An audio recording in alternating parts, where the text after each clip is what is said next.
Hello children, good afternoon.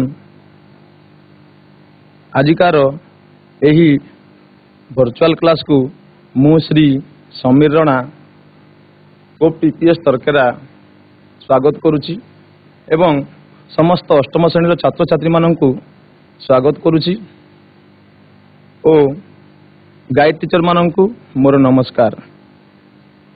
पिला माने तुम मैंने जानिछ भारत केबे स्वाधीन होता? भारत स्वाधीन होता 1947 मसीहा अगस्ट 15 तारिख दिन।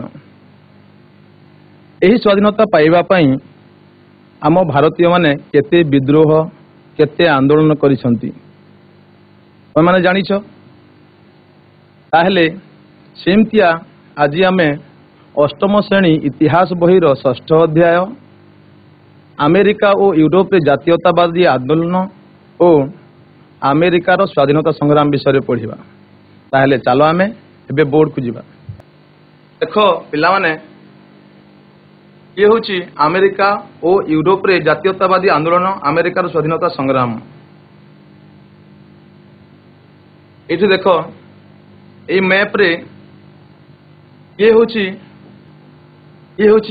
एपटे यूरोप महादेश एपटे होची अमेरिका यही मझिरे अच्छी आमर आटलांटिक महासागर। यहाँ मन रखि यहाँ कम आसो। एबे देख ये यूनाइटेड किंगडम बा इंग्लैंड। ताहले आग को बढ़िया एबे देख अमेरिकार स्वाधीनता संग्राम। अमेरिकार स्वाधीनता संग्राम विषय पढ़ा। एबे एक नंबर देख कोलंबस अमेरिका आविष्कार पर यूरोपीय माने सही नूतन भूखंड में बसती स्थापन करने को चेष्टा कले।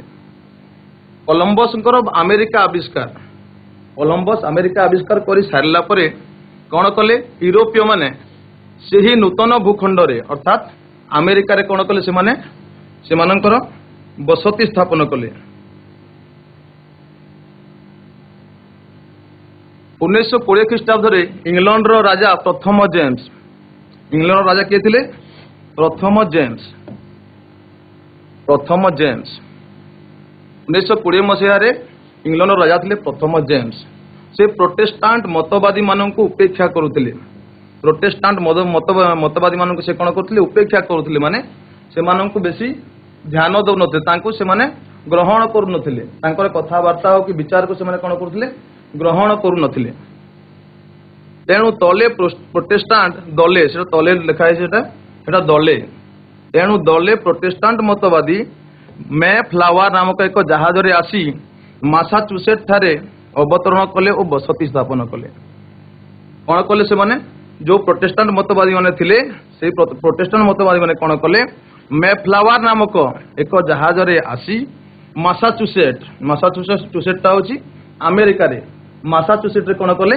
ए माने अवतरण कले माने ओल्हेइले और सेठारे कौन कले? बसती स्थापन कले। माने सेठी रहिले। सेमानंको कौन कहगला? पिलिग्रिम फादर कहगला। सेमानंको कहगला कौन? पिलिग्रिम फादर। एटा मन रखिथिबो। सेमानंको पिलिग्रिम फादर कहगला बोली कि एठारे उत्कृष्ट धरणर धुआपत्र तुला ट्रोट चाष करी उन्नत जीवन यापन कले। से माने कौन कले? उत्कृष्ट धरणर कौन कले? धुआपत्र तुला ट्रोट चाष करी उन्नत जीवन यापन कले। बहुत बढ़िया रहिले से माने। और अन्य बहुत संख्यक इंग्रेज माने अमेरिका पहुंची तुला पशम चीनी झोट और तमाकू आदि लाभजनक व्यवसाय कले। कौन कौन कले? तुला पशम चीनी झोट तमाकू आदि लाभजनक व्यवसाय करके से माने कौन कले? चलिले रहिले माने जीवन अतिबाहित कले। कालक्रमे इंग्रेज माने आटलांटिक उपकूल रे कालक्रमे से माने कौन कले? आटलांटिक उपकूल रे 13 गोटी उपनिवेश स्थापन कले। उपनिवेश कहले गोटे देशर अन्य देश उपर कर्तृत्व करी सेठारे सेमाने जदि तांकर उपनिवेश सेमाने जदि तांकर बसती स्थापन करती तांकर कर्तृत्व अधिकार करती ताको उपनिवेश बोली कहुए। कौन कले? से माने 13 गोटी उपनिवेश स्थापन करी स्थायी बसती स्थापन कले। सेठारे यूरोप अन्यान्य देशर अधिवासी थिले मध्य इंग्रेज मानक संख्या अधिक थिले। सेठारे अर्थात अर्थात अमेरिका रे कौन है जिते उपनिवेश स्थापन होता सेठारे कौन होता यही अधिवासी थिले इंग्रेज मानकर संख्या बेसी थिला जिते अधिवासी से जाइए बसति स्थापन करते इंग्रेज मानकर संख्याटा होता सबुठारु बेसी मानकर संख्या अधिक थिला। इंग्लैंड को मातृदेश उपनिवेश मानक कौन करागला तार कन्या रूपे ग्रहण कला। मातृदेश है इंग्लैंड इंग्लैंड को कौन करागला मातृदेश जदि आम धरिबा ताहेले उपनिवेश जो स्थापन करथिले अमेरिका रे से माने ताकू कन्या बोली कहाजिबो। ये जदि माने देशटा जदि आम इंग्लैंड को मातृदेश बोली धरिबा ताहेले से जो से माने जो उपनिवेश स्थापन करथिले से मानक कौन कहाजिबो कन्या बोली कहाजिबो। उपनिवेश गुड़िक इंग्लैंड पार्लियामेंट रो आईन अनुसार परिचालित होउतिला। उपनिवेश सीना आम अमेरिका स्थापन करा जायतिला किंतु तांकर पार्लियामेंट इंग्लैंड रो पार्लियामेंट अनुसार तांकर शासनटा होउतिला। उपनिवेश अमेरिका रे थिले कोन हबो किंतु तांकर शासनटा चालुतिला इंग्लैंड रो पार्लियामेंट रू। एही उपनिवेश गुड़िक उपरे इंग्लैंड सरकारंकर सार्वभौमत्व थिला। जेते उपनिवेश स्थापन करिथिले इंग्रेज सरकार जेते उपनिवेश स्थापन करथिले सबु गुड़िक कौन है इंग्लैंड सरकार सार्वभौमत्व माने तांकर सर्वे सर्वा थिले किए उपनिवेश गुड़िकर सर्वे सर्वा थिले इंग्लैंड सरकार ही सबु किछि तार देखा रेखा सब करुथिले। आटलांटिक महासागर जोगु इंग्रेज सरकार उपनिवेश गुड़िकर समस्या बुझिबाकू असमर्थ होउथिले। एई जो मझिरे तुमको देखैथिली कहिथिली तुमको एई जो मझिरे आटलांटिक महासागर अच्छी ए विषय तुमको मु आगरू कही देख सेटा कौन कहूँ आटलांटिक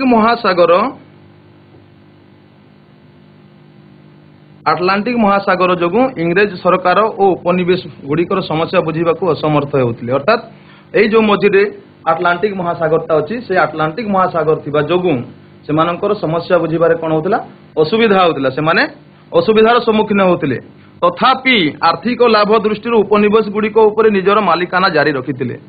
सेठारे तांकर समस्या गुड़िक बुझा असमर्थ होते तथापि आर्थिक लाभ थिबा जोगु से माने कौन करथिले सेई उपनिवेश गुड़िक निजर मालिकाना जारी करथिले माने से माने उपनिवेश गुड़िकर मालिक थिले। असुविधा होउथिले मध्ये से माने कौन करथिले मालिकानाटा को छाड़ू नथिले बा छाड़ी नथिले किंतु उपनिवेश गुड़िकर स्वार्थ को दृष्टि नहीं दे नथिले किंतु उपनिवेश गुड़िकर स्वार्थ अर्थात सेठारे जो उपनिवेश गुड़िक स्थापन करा जायथिला सेही उपनिवेश गुड़िकर कोन करा जायथिला स्वार्थ को अर्थात तार भलो मंद बा सेही उपनिवेश रो उन्नतिकरण हो कि आउ जहा जहा तांकर रही थाए सेगुड़िक ऊपर से कोन करथिले स्वार्थ से माने निजर स्वार्थ को देखि सेटा माने उपनिवेश गुड़िक से दृष्टि देउ नथिले। तेणु विद्रोहर कोन हेतला सूत्रपात हेतला विद्रोहर सूत्रपात होता अर्थात विद्रोह करबा पई कोन कले अमेरिका रे तांकर ये करले रेडी करले तार माने संग्रामर विभिन्न कारण एही जो विद्रोह पई कथा हला एठी तेणु विद्रोहर सूत्रपात होइतिला जो आमे कहिले विद्रोहटा काहे की हेइतिला एटा होची नेक्स्ट स्लाइड देखिबा संग्रामर विभिन्न कारण प्रथम कारण हला उपनिवेश गुड़िकर त्रुटिपूर्ण शासन पद्धति। उपनिवेश गुड़िकर कौन होता त्रुटिपूर्ण शासन पद्धति त्रुटि माने भूल शासन पद्धति होता।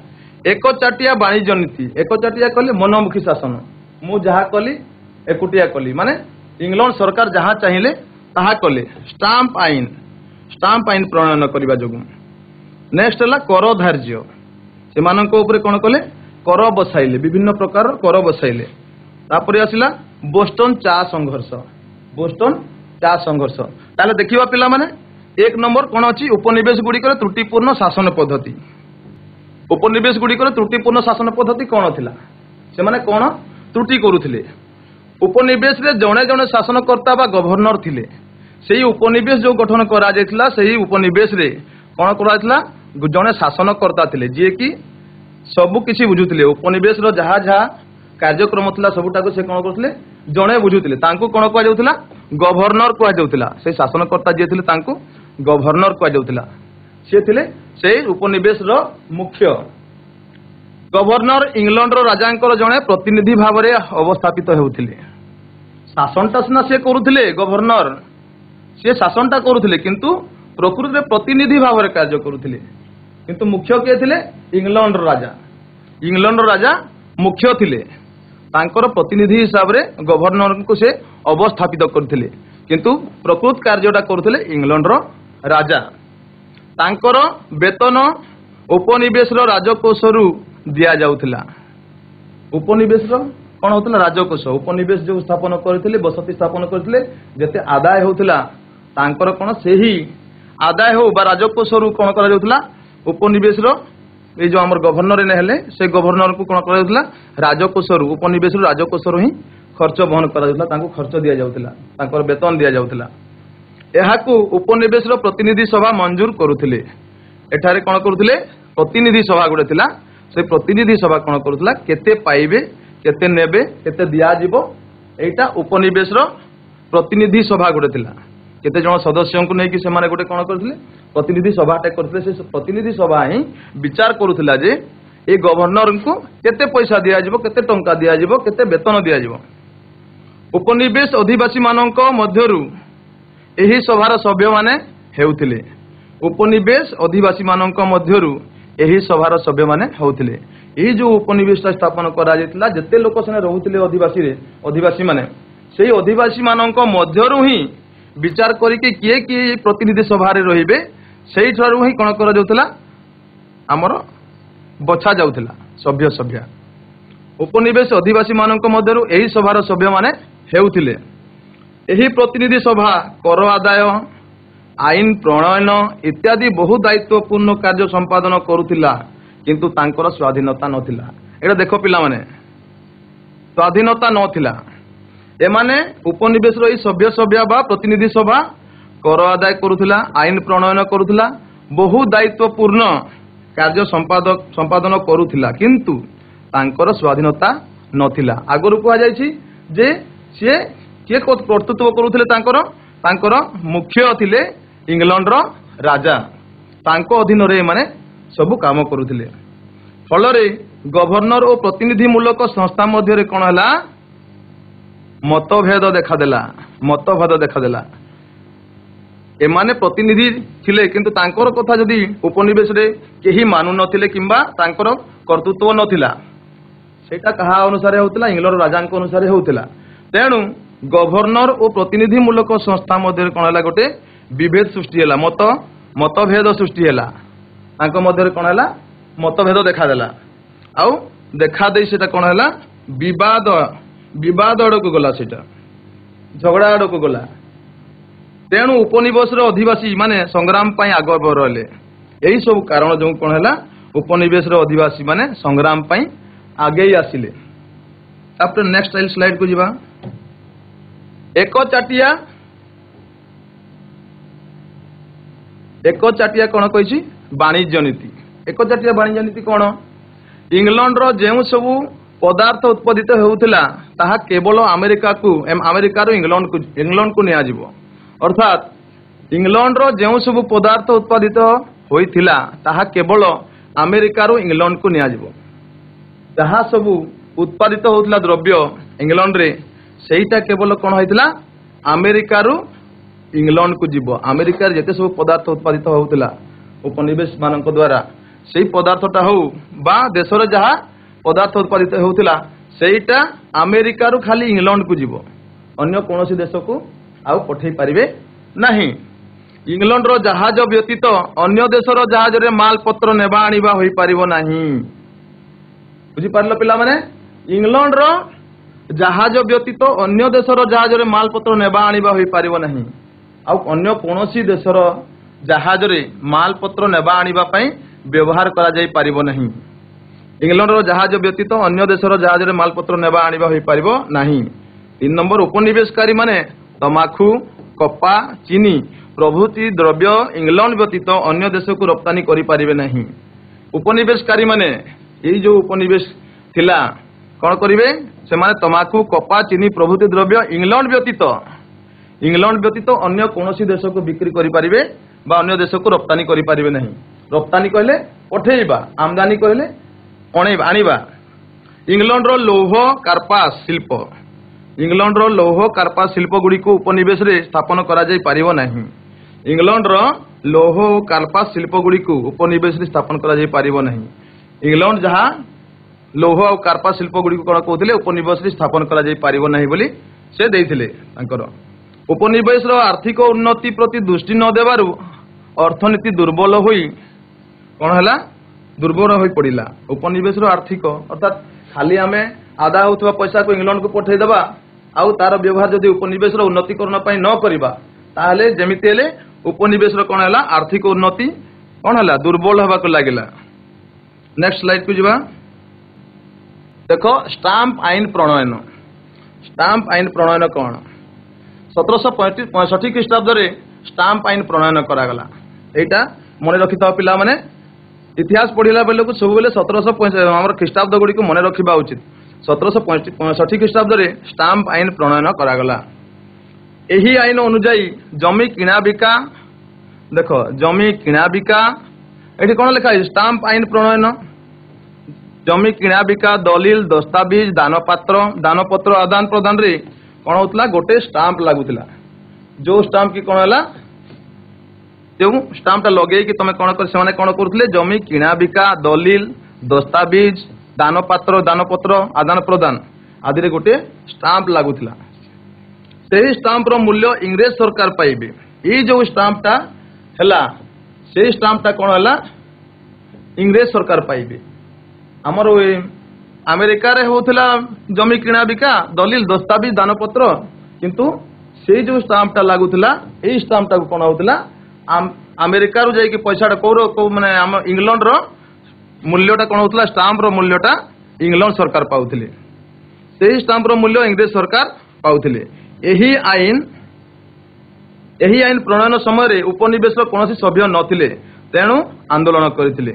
एही आईन जो स्टाम्प आईन जते बेले प्रणयन करागला यही स्टाम्प आईन प्रणयन करा समय रे यही उपनिवेश कौन सभ्य नथिले। जो उपनिवेश स्थापन करा सभ्य थिले से उपनिवेश कौन सभ्य को माने तांकर जो प्रणयन करागला आईनटा सेते तांको निया जाय नथिला तेणु आंदोलन करथिले। अन्य स्लाइड को जिबा। कर धार्य देखो कर धार्य कर कौन कौन बसा जाइथिला। इंग्लैंड रो मंत्रिमंडल स्टाम्प आईन बदल रे काच कागज रंग चा प्रभृति आमदानी कर बसाइले। इंग्लैंड रो मंत्रिमंडल स्टाम्प आईन बदल रे कौन कले काच कागज रंग चा प्रभृति जहाँ जहाँ आमदानी हैला तांकर कौन कले से माने स्टाम्प आईन बा स्टाम्प लगेले। इंग्लैंड रो मंत्रिमंडल स्टाम्प आईन बदल रे काच कागज रंग चा प्रभृति आमदानी कर बसई देले। आमदानी माने बाहर देश जोटा आसिला से सबू ये जो काच है कागज है रंग है चा है एठी कौन करागला स्टाम्प लगेबा को पड़िला। स्टाम्प आईन लगेले। यह जो पुणी उपनिवेश रे असंतोष देखा देला। यही जो घटना घटिला ये घटना जो कौन है उपनिवेश रे मध्य असंतोष देखा देला। सेमानक भितरे विभेद सृष्टि हैला परस्पर मध्य रे सेमाने असंतुष्ट हेले। यह जो इंग्लैंड सरकार अन्य सब जिनिस उपरु कर उठाई देले किंतु चा उपरु कर उठाइले नहीं। यह जो इंग्लैंड सरकार अन्य सब जिनिस उपरु कर उठाई देले किंतु चा उपरु कर उठाइले नहीं। यही जो असंतोषटा देखा देला तुम जानिल। देखो स्टाम्प आईन जो प्रयोग करागला काच कागज रंग चा प्रभृति जो स्टाम्प आईन करागला सेटा कौन है आमर उपनिवेश रे थिबा सभ्य मानक मध्य कौन है असंतोष देखा देला। असंतुष्ट सृष्टि है असंतुष्ट हेले से माने तेणु कौन कले इंग्लैंड सरकार अन्य सब जिनिस उपरु कर उठाई देले जहाँ थिला आमर काच है कागज रंग प्रभृति कौन कले करटा उठे देले किंतु चा उपरु से आउ कर उठाइले नहीं। आईकि सेथिपाई कौन है असंतोष देखा दिबारु से माने कौन कले चा उपरु करटा उठाइले नहीं। एहाकु भित्त करी उपनिवेश अधिवासी माने चा वर्जन कले तेणु कौन कले उपनिवेश जो अधिवासी माने रहुथिले से माने कौन कले एई चा को से माने आउ ग्रहण कले नहीं। से चा कौन कले वर्जन करदेले। देखो बुझिबा चेष्टा करो କାଚ କାଗଜ ରଙ୍ଗ ଚା ପ୍ରଭୃତିରେ ଆମଦାନୀ କର ବସେଇ ଦେଲେ। ସରକାର କଣ କଲେ, ଇଂଲଣ୍ଡ ସରକାର ଷ୍ଟାମ୍ପ ଆଇନ ଅନୁସାରେ ସବୁଥିରେ କଣ କଲେ, କର ବସେଇ ଦେଲେ। ଏହା ଯୋଗୁଁ ଉପନିବେଶର ଅସନ୍ତୋଷ ଦେଖାଦେଲା। ଉପନିବେଶକାରୀ ମାନେ ଯୋଉ ଥିଲେ ସେମାନଙ୍କ ମନରେ କଣ ହେଲା, ଏଟା ଅସନ୍ତୋଷ ସୃଷ୍ଟି କଲା, ସନ୍ତୁଷ୍ଟ ହେଲେ ନାହିଁ ସେମାନେ।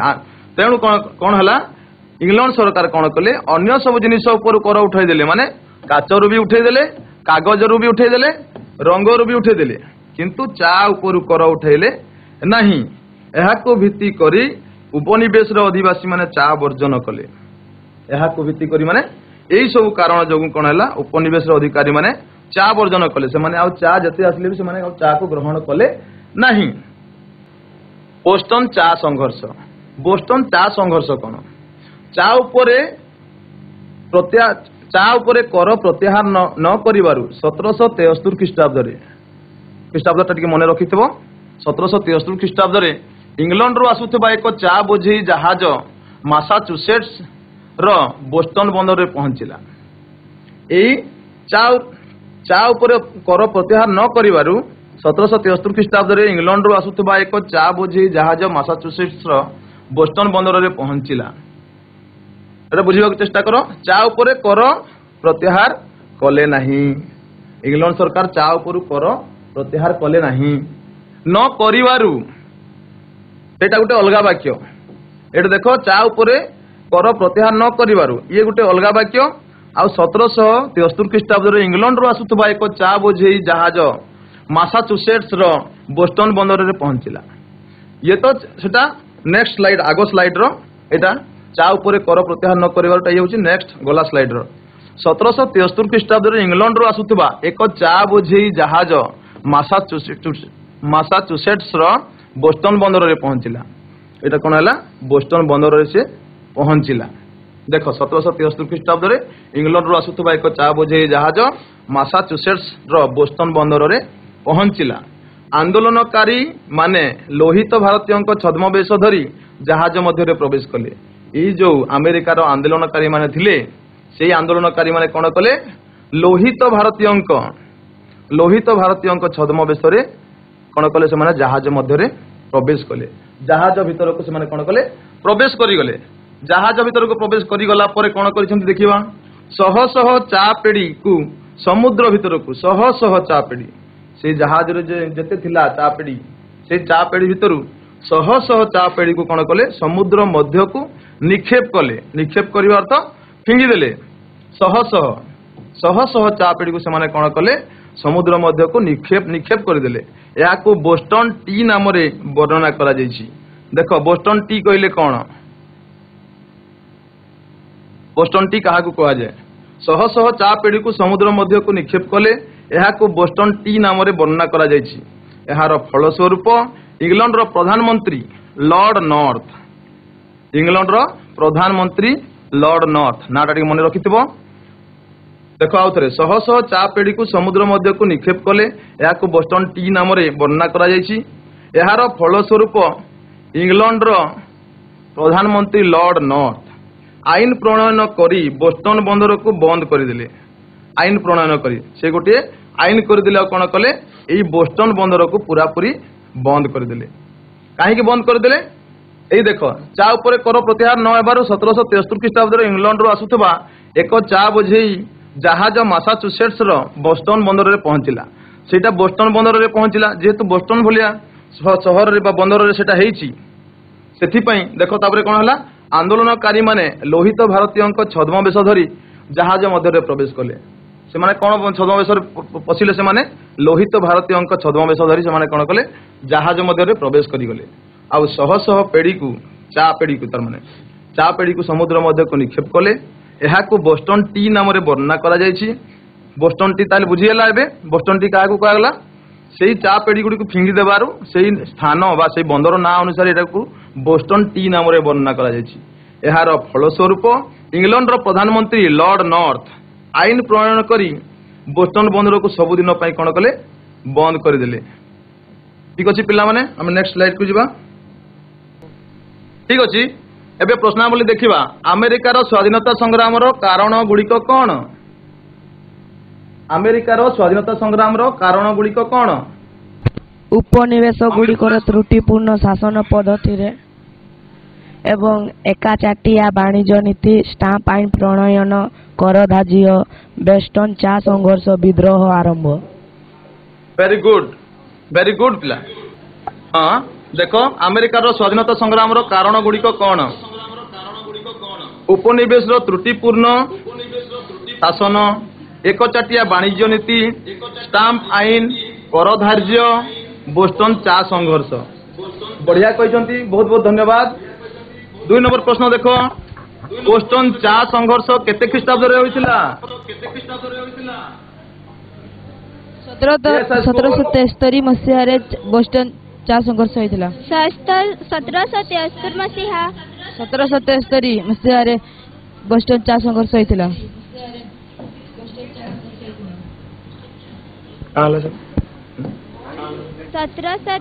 ମସିହା। ଆଚ୍ଛା, ହଁ ବହୁତ ବହୁତ ଧନ୍ୟବାଦ, ବଢିଆ କହିଛ। ଏଇ ଦେଖ ବୋଷ୍ଟନ ଚା ସଂଘର୍ଷ କେତେ ଖ୍ରୀଷ୍ଟାବ୍ଦରେ ହୋଇଥିଲା? 1773 ଖ୍ରୀଷ୍ଟାବ୍ଦରେ ହୋଇଥିଲା। 3 ନମ୍ବର ଦେଖ, ବୋଷ୍ଟନ ଚା ସଂଘର୍ଷ ସମୟରେ ଇଂଲଣ୍ଡର ପ୍ରଧାନମନ୍ତ୍ରୀ କିଏ ଥିଲେ? Lord north.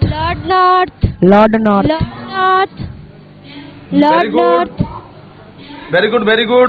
ବୋଷ୍ଟନ ଚା ସଂଘର୍ଷ ସମୟରେ ଇଂଲଣ୍ଡର ପ୍ରଧାନମନ୍ତ୍ରୀ କିଏ ଥିଲେ? Lord north.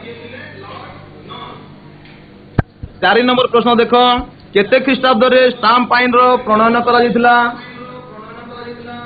1765। ଭେରି ଗୁଡ, 1765 ଖ୍ରୀଷ୍ଟାବ୍ଦରେ ହେଇଥିଲା। ଏବେ ଦେଖ କ ସ୍ତମ୍ଭ ସହ ଖ ସ୍ତମ୍ଭର ମିଳନ କରିବା। କ ସ୍ତମ୍ଭରେ ଅଛି 1620, 1773, 1765। ଖ ସ୍ତମ୍ଭରେ ଅଛି ବୋଷ୍ଟନ ଚା ସଂଘର୍ଷ, ଷ୍ଟାମ୍ପ ଆଇନ ପ୍ରଣୟନ, ରାଜା ପ୍ରଥମ ଜେମ୍ସ। ଏବେ କହ ପିଲାମାନେ, 1620 ଖ୍ରୀଷ୍ଟାବ୍ଦରେ କଣ ହେଇଥିଲା? ରାଜା ପ୍ରଥମ ଜେମ୍ସ। Very good. 1620 ଖ୍ରୀଷ୍ଟାବ୍ଦରେ ରାଜା ପ୍ରଥମ ଜେମ୍ସ ହେବ। 2 ନମ୍ବର ଦେଖ, 1773 କଣ ହବ? ବୋଷ୍ଟନ ଚା ସଂଘର୍ଷ। Very good. ବୋଷ୍ଟନ ଚା ସଂଘର୍ଷ ହେଇଥିଲା। ତାପରେ ଦେଖ 1765 ଖ୍ରୀଷ୍ଟାବ୍ଦରେ କଣ ହେଇଥିଲା? ଷ୍ଟାମ୍ପ ଆଇନ ପ୍ରଣୟନ।